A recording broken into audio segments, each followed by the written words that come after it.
Hey, what's going on, everyone? Uh, Back here with another video. Finally, it's been quite a while, and this video is part of a series that I had started uh, by writing blog posts, but made some changes on my two sites lately and how I'm kind of approaching the content. So I've shifted this particular topic over to videos instead of a blog post. But anyhow, so you probably don't know, but the overarching theme of the blog post have been on Philip Fisher's book, Common Stocks and Uncommon Profits, and specifically this video is on revenue analysis, and even more specifically on sales versus inventory. I'll touch base on the site and what some of the other topics were here in a little bit, but anyhow, there's a lot to go over, so I want to get into it.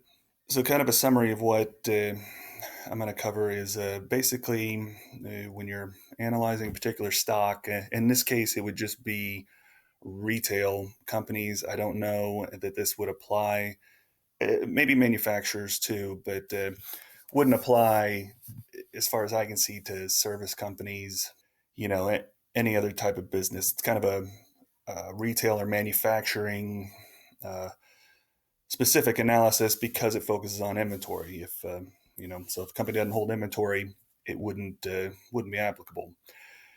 And the kind of the gist of what I'm going over here is how inventory is one of the best investments there is.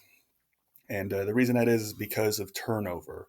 Okay, so you might be thinking to yourself, well, okay, this retail company has a 25% gross margin. That doesn't sound like a great return. I mean, first of all, 25% return, that's better than, uh, you know, triple what they say the average person is getting in the stock market. So that's pretty good right in and of itself. But I'll kind of walk you through here how, if you look at things from a little different perspective, that actually they're making much, much better returns than that. And it's, like I said, because of turnover. It's not just, um, first of all, gross margin doesn't tell you the return that they're earning. But second of all, you got to keep in mind that whatever return they're earning, if they turn their inventory over 6 times, 8 times, 10 times, okay, that return is compounding. So that makes the overall return much better. It's actually markup and not gross margin that, along with turnover, determines the return. Um, so, like I said earlier, only retail or manufacturing companies are really appropriate for this type of analysis.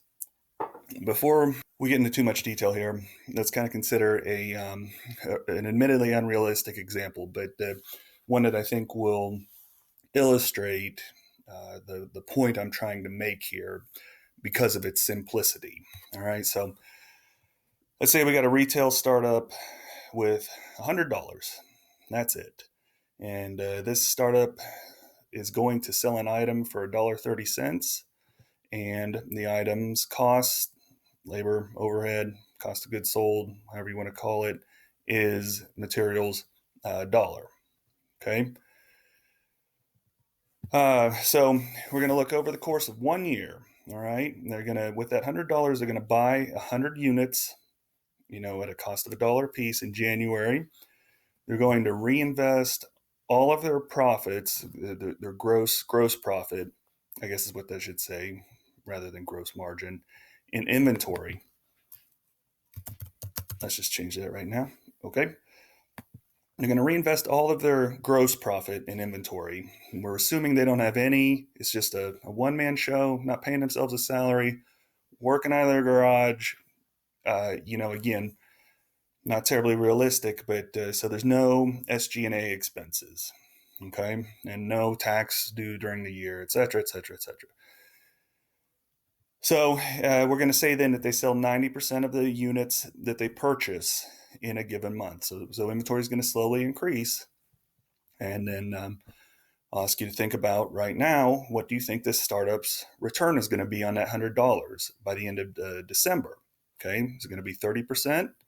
The amount of the markup? It's going to be more than that? Or is it going to be less? $100 to begin the year. Selling for $130, $130, cost is $1 each. None of that changes throughout the year. 90% of the purchase units in a given month are going to get sold. Okay, so I'm going to take that $100. I'm going to buy 100 units for $100. Zero beginning in inventory. Okay, so inventory plus value of inventory plus cash is $100. Okay, so as we kind of walk through here, they sell 90%, so they're going to end the month with 10 units or $10, and then in inventory, they sold 90. Revenue is $117. $130 times 90. Cost of goods sold is $90. That gives them a gross profit of $27. Gross margin of 23.1.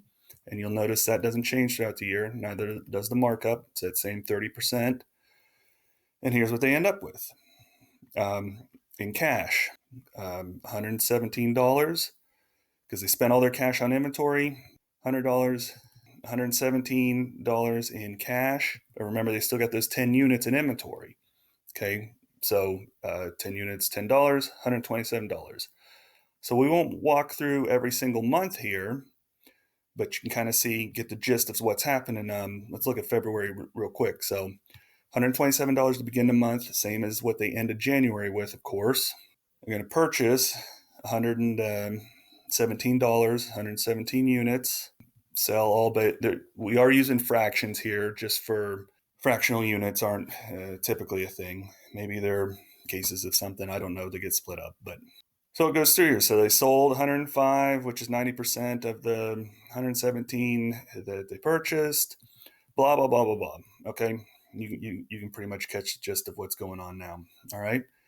So you can see, end of January, $127, then $160, $195, $239, $289. Okay, keeps compounding up and up and up because, again, they're making that 30% return on inventory again and again and again. Okay, they're earning 30%, which is pretty good to begin with, but they're taking that money and reinvesting it. Inventory is an investment in reinvesting it in more inventory. Okay, so if the demand's there, that's feasible, and it's a great investment. And the more times you can turn a company can turn its inventory, even if they're not making spectacular gross margins, you can see in this hypothetical example what that amounts to. All right, so they end the year with our hypothetical company here with $983.98. And what does that mean? Started with 100, and that's an 884% return. That's pretty spectacular. Okay, I mean, good luck. You'd have to be a hell of a trader, having a hell of a year to do that good. And especially think of a retail company probably taking considerably less risk. I don't know. I mean, there are exceptions, I'm sure, but so this is how companies grow so fast. Companies don't grow from a thought in somebody's head to a multi-billion-dollar company, by earning an 8% return every year. This is why business owners are among the wealthiest people. Even small business owners. Because it's an investment. The business, you own the business, whether it's the same principle as investing, in a company in the stock market. It's money out, money in, and time. Those are your three variables for any investment, any business. It's they're synonymous, same thing. With that kind of simplified hypothetical example in mind, we can now look at a real life one. Okay, and we'll look at Target and see what we can learn from changes in inventory, revenue, and cost of goods sold or cost of sales. Same difference, just phrased differently. See what Target's inventory investment return is, or really to clarify that, what we kind of speculate that it is. We'll get into it a little more in a little bit here, but we can't measure it the same way we measured this, unfortunately. We can't come up with an exact number, but we can kind of paint some context as to how well a company like Target manages its inventory, manages its pricing, and how that plays into our overall topic here, which is an analysis of revenue. Okay, so let's look at the target model here, and my previous revenue models had been on Facebook, but like I said, Facebook's not manufacturing, they're not retail, so it didn't really apply for this analysis. So I had hoped to kind of keep things consistent across all of them. You see the sales growth analysis here at the bottom, sales target analysis. These templates can be downloaded where you can plug in any company that you're analyzing. You can plug in the numbers. You can download these templates on my website, investsomemoney.com. But the focus today is this sales versus inventory analysis. Okay. So in this analysis, step one is inflation. Okay. Now we're not going to get an exact number, and you might be wondering why that is, and it'll make sense here in a second. But we can't say for sure what the inflation, how Target's cost of goods sold specifically inflated over any given quarter or year. Okay. They're too diverse, that's too difficult, not practical, but we can get an idea, a ballpark. And there's a lot of data out there, government data that breaks inflation down by product type and that. So depending on the type of retailer you're analyzing, you can probably get in the neighborhood, because some things are going to change more than others. Food's going to change more than, durable goods, and, chemicals are going to change more than ceiling fans. So you won't be able to pinpoint it, but you can get an idea by using the resources that exist out there. So I used a generic number for this particular analysis. That's on this website right here. And like I said, other sources exist. But so the reason we look at inflation is to give us an idea of a change in unit cost. Okay. So we're going to kind of index to a specific year or specific quarter. Like the other sales analyses, this is going to be broken down by the previous 12 quarters or so, and then the previous 5 years. Okay, so right here is that unit cost change, i.e. inflation number. Okay, so you see I just typed this in. If you're not familiar with my spreadsheets, these white cells, I try to make them easy to use. These white cells are where you type in information. If a cell is shaded, then you shouldn't touch it because it's either, a field name, column name, or a formula. So anyhow, you can look here, typed in inflation information across all these quarters and across all these years. Okay, so everything, like I said, nothing in Q0 or Q1, I guess you could call it here, which is April of 2017, quarter ending April 17 for Target, because we're going to build on that. That's what we're indexing on. So step two, then we need a beginning inventory dollar amount. Okay, setting this whole thing up. The beginning inventory dollar amount for the first quarter we look at, the first year we look at, it's going to be the ending inventory dollar amount, of course, for the quarter or year before where we're starting. All right. You can get this information, of course, from the 10Q, 10K, or 8K, as it may be, if that first quarter is the last quarter of a company's fiscal year. Then you'll want to use that 8K. Okay, so next slide here. Then everything else. Ending inventory dollar amounts, again, come from those same SEC filings, 10Q, 8K, 10K. Revenue comes off of there. COGS comes off of there. All right. So we'll go back to the Target example here. And we can see I plugged all that in. Here's my inventory, ending inventory dollar amounts.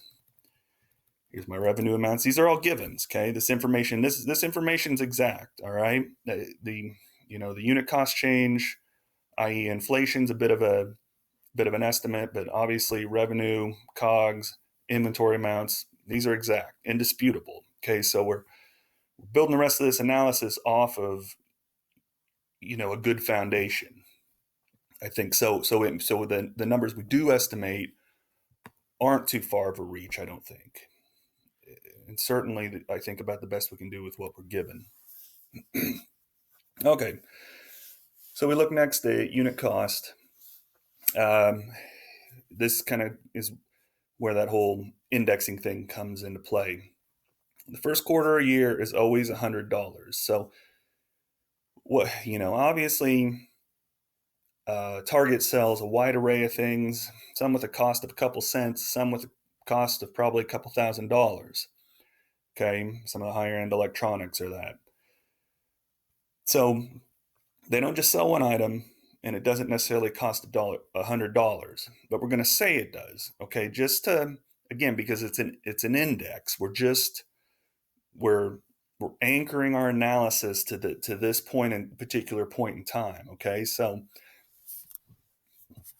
there Target's inventory is very complicated, but we're trying to just simplify it. Okay, so we can kind of make some sense of it. That unit cost year over year is then going to change on what we entered in the unit cost change field, i.e., inflation. All right, and this allows us to monitor changes in inventory and prices. So let's take a look at that. We look here. Here's our unit cost of $100. If we scroll over to the yearly analysis, same thing. Two different time periods, okay? January of 2016 versus April of 2017, okay? But we analyze the quarters and the years separately, so it's fine. We use two separate indexes then. Okay, so what happens here? We know then that COGS roughly, per unit increased by 0.4% in this July 2017 quarter. So, okay, now we know what COGS is. What else do we know? We also know what their gross margin was because we had their revenue and cost of goods sold. So from that, we can derive out what their unit price was, assuming a simplified one unit. It also allows us to calculate how much they sold based off of that, compare, quantity wise. So that's two valuable things right there. You can tell whether Target's increase in sales was predominantly due to a change in the quantity of items sold, a change in volume, or a change in price, or some combination of both, which is most likely. So that's some good insight there, as in because inventory is an investment, right? So we want to consider, it's not just buy any inventory, you're going to sell it. No, they have to buy the right types of inventory. They have to price it right. There are decisions made on Target's part in terms of that investment that determine what their return is going to be. Okay, so again, by kind of simplifying things down, we can get an idea of what's happening in Target's headquarters there in Minneapolis. Okay, same thing. Based off of the information we have, we can come up with ending inventory quantities based off of what the cost has changed. How many units they purchased, what their dollar amount purchased was. Okay, so again, because we know what that change in cost was, all of that can be derived from that. Now, one thing I might point out here is you'll notice beginning inventory quantities should equal previous ending inventory quantities. Okay, like 79.9 million here to 79.9 here, the end of April 17. But the dollar amounts change. You're like, wait, that's funny. And it is funny unless you're at all familiar with cost accounting and what, usually it's done a yearly basis, but it happens. In essence, they use, without, boring you to death with that, a lot of times they'll use what's called a standard cost, okay? And that's just a set cost for inventory, for cost of goods sold, all right? But, you know, so that won't change with every single purchase made in inventory. Um, you'll basically, when a new year comes along, you'll say, okay, this item used to have a standard cost of $1. Now it has a standard cost of $1.03. A buck 3 cents.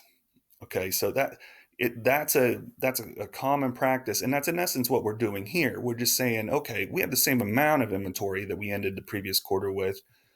It's just because of inflation, we're going to say it's worth more. Okay, so that's the beginning inventory dollar amounts won't equal ending inventory dollar amounts, but that's all right. Okay, that's that by tweaking that is how we make this analysis work. So um, yeah, like I said, it's pretty cool what you can uh, suss out from just having a few bits of given information and maybe one bit inflation that's kind of estimated, but I think you can get in the ballpark. Keep in mind, we're not looking at no hard and fast exact amounts. I don't know how many units of inventory Target has. I have no way of knowing that without working there. But we're kind of just we're really looking for changes here, quarter over quarter, year over year. You know, how much inventory are they purchasing? How many of them units are they selling? And it all ties back to, again, how effectively are they investing in inventory? Okay, because that's Target's job. We can call them a retailer, but really they're an investment company, and their investment is inventory. They want to, if Target has its way, it wants to sell every single unit that it buys of the highest margin products possible, because that's going to earn them the best ROI on that inventory. So the gross profit analysis went over a lot of this too. The quantity sold is derived from revenue and unit price. It's not exact, but it gives an idea of relative changes in volume. Unit price is derived from the markup, which we know from knowing revenue and COGS. Okay, unit cost again is estimated based off of that change in inflation, revenue, COGS, gross profit, all given. Okay, so more on the gross profit analysis. Gross margin percentage, that's straightforward calculations. Gross profit divided by revenue. Markup percentage, gross profit divided by cost of goods sold. Inventory turnover. Okay, here's where things get a little hanky. So the conventional inventory turnover calculation is cost of goods sold divided by average inventory. All right, if you ever had the misfortune of going to business school, you learn that.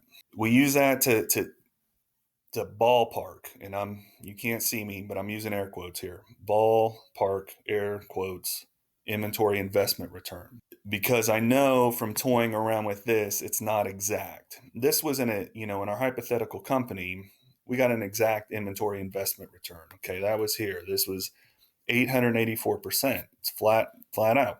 Ended the year with $984, began with $100. Straightforward, no questions. Again, not a realistic company, but there's no disputing what that return was. When you do this analysis with, a company like Target or whomever, this is not really their inventory investment return. But again, it gives us the. It's not so much that it's right. I don't think what the return was. It's just giving us an idea of a trend, basically. We're anchoring to that beginning quarter or beginning year, April 2017, January 2016. We're anchoring that, and we're just seeing if it's rising or falling. And that inventory investment return is going to rise or fall based on changes in markup and changes in inventory turnover. This is what this entire analysis is working towards, okay?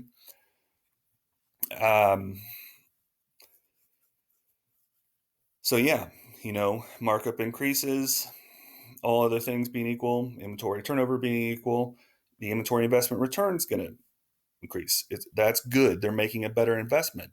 Um, Inventory turnover increases and markup's the same, then inventory investment return is going to increase also. Again, good. They may not be making more on every unit they're selling, but they're selling more of them. They're turning it over. They're cranking that money in and out more times. So same difference, an increase in their return. Let's say you in your investment made a 500% return in a year. That's great, but it was just, you bought something at the beginning of the year, sold it at the end of the year, 500% return. Awesome year. Your turnover was low, your return was high.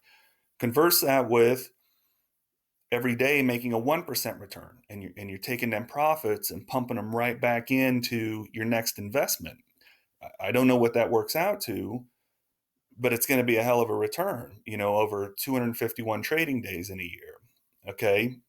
So your markup, your return on each investment's pretty low, but the fact that you're cranking through them and just doing it again and again and again and again, your turnover, so to speak, is high.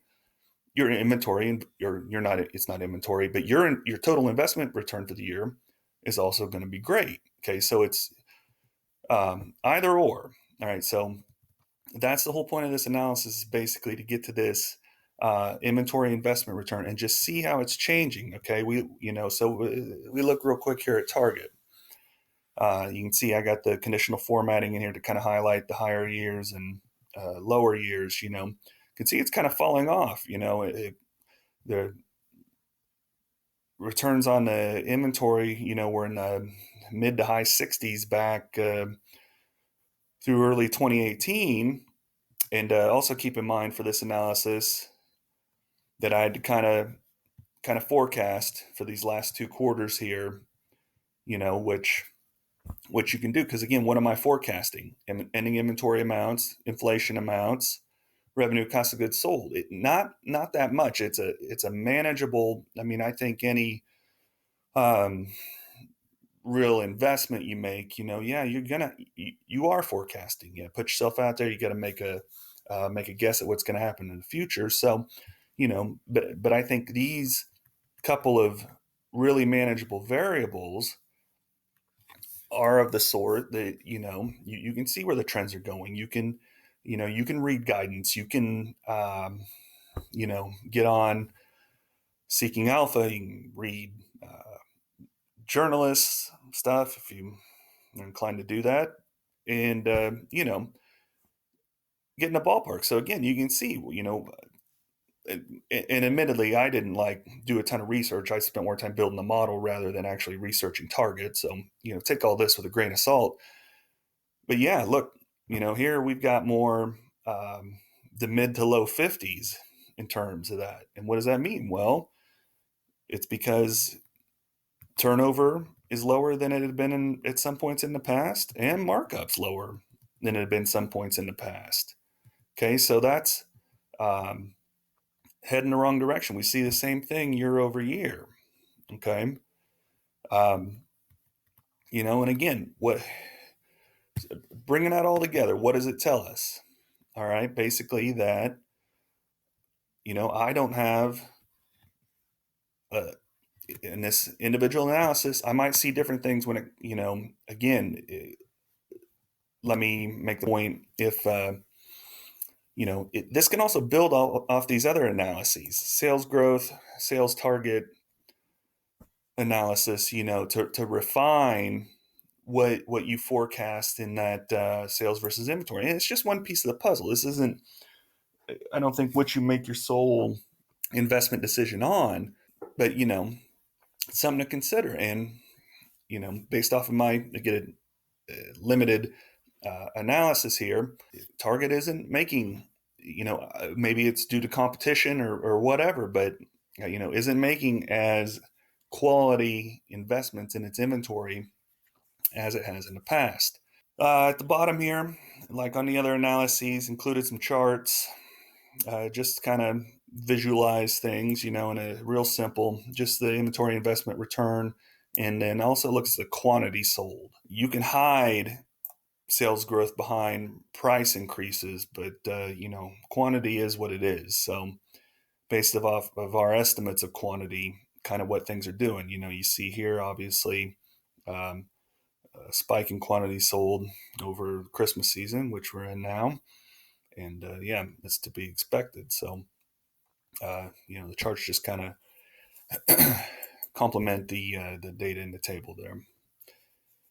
So again, a little more on that inventory investment return. That's basically markup times inventory turnover. What return did the retailer earn on inventory, and how many times did it compound? And keep in mind, I'm telling you, that's not an exact amount. Okay, it. I can't emphasize that enough. We're just measuring kind of changes, measuring changes from that beginning quarter, from that beginning year. Okay. Like I said, it won't match the theoretical inventory investment return if you do the same kind of calculation in something like I did in that realistic example. Higher is better, though. That's all there is to it. More turnover is better. Higher margins are better. Um, yeah, holding slow inventory, putting that money on a shelf, letting it sit there is bad news. There's a lot of detail that you can delve into, and I think that's kind of a neat way to look at a retail company. But it's a lot of work, it's a lot of time. And there's a lot of retailers out there, a lot of manufacturers. So if you need a starting point, someone to kind of narrow things down for you, take a look at Capitalist Exploits. It's a newsletter. No, it's not cheap, but it's all about how much time does it save you? Can it narrow things down for you? Would you have to analyze a handful of companies versus 100 companies? Uh, don't underestimate the value of your time. And so take a look at them.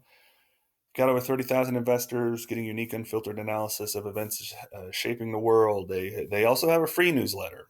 Okay, that's a good starting point if you're not sure. And they have a blog, everything. The newsletter is well reviewed on Trustpilot, and a link to that is down in the video description. So this is my first video in this kind of new format. I'm going to keep plugging along on the common stocks and uncommon profits theme. I'm still kind of just trying to get into a groove when it comes to making videos and writing blog posts. If you like this video, was short and to the point but detailed. Well, I say short and to the point. The summary part was short and to the point. It was certainly detailed, I would think. You could definitely give it a like to show that you appreciate that. And I'm trying to focus more on cranking content out. So yeah, that's my bad. But anyways, if you want to subscribe so you know where to look for investment analysis, how-to videos in the future, like the one you just watched, then hit the subscribe button. You know how YouTube works. Anyhow, hey, thank you guys for watching. Till next time.